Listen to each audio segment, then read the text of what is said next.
Hi friends, good morning all of you. మనకి washing మిషన్లో మనకు 4E అనే ఎర్రర్ అనేది మనకు వచ్చిందనుకోండి. ఈ 4E ఎర్రర్ వచ్చినప్పుడు మనమైతే దీన్ని చాలా ఈజీగా సాల్వ్ చేసేయచ్చండి. మనకి ఇది అవ్వదు అనే ఇబ్బంది అనేది ఏమీ ఉండదన్నమాట. ఈ 4E ఎర్రర్ వచ్చినప్పుడు మనమైతే ఒక 5 టిప్స్ ఉంటాయండి. ఈ 5 టిప్స్ ఫాలో అయితే చాలన్నమాట. మనకి ఖచ్చితంగా 100% మనమైతే రిపేర్ చేసేయగలం.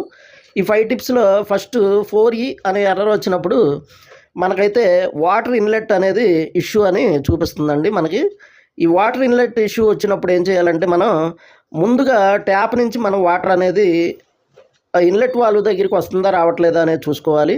అలాగే తర్వాత ఇన్లెట్ వాల్వ్కి ఉన్న ఫిల్టర్ చెక్ చేసుకోవాలి. అలాగే ఇన్నర్ ఫిల్టర్, అవుటర్ ఫిల్టర్ 2 ఫిల్టర్లో కూడా మనం చెక్ చేసుకోవాలి. ఈ 2 చెక్ చేసుకున్న తర్వాత మనకైతే ఇన్లెట్ వాల్వ్ వర్క్ అవుతుందా లేదా, దాని రెసిస్టెన్స్ బాగుందా లేదా, అలాగే ఇన్లెట్ వాల్వ్ దగ్గరికి సప్లై అనేది ఉందా లేదా అనేది చూసుకోవాలి. ఇవన్నీ కూడా కరెక్ట్గా ఉండి కూడా వాటర్ రాకపోతే మనమైతే కనుక ఆ సర్ఫ్ ట్రే అనేది మనం క్లీన్ చేసేసుకుంటే సరిపోద్ది ఫ్రెండ్స్. ఇవన్నీ కూడా మనకి దీంట్లో ఉండే ఇష్యూస్ అనమాట. మనకి ఇందులో ఏ ఇష్యూ ఉన్నా మీకు అనేది వాటర్ అయితే రాదనమాట.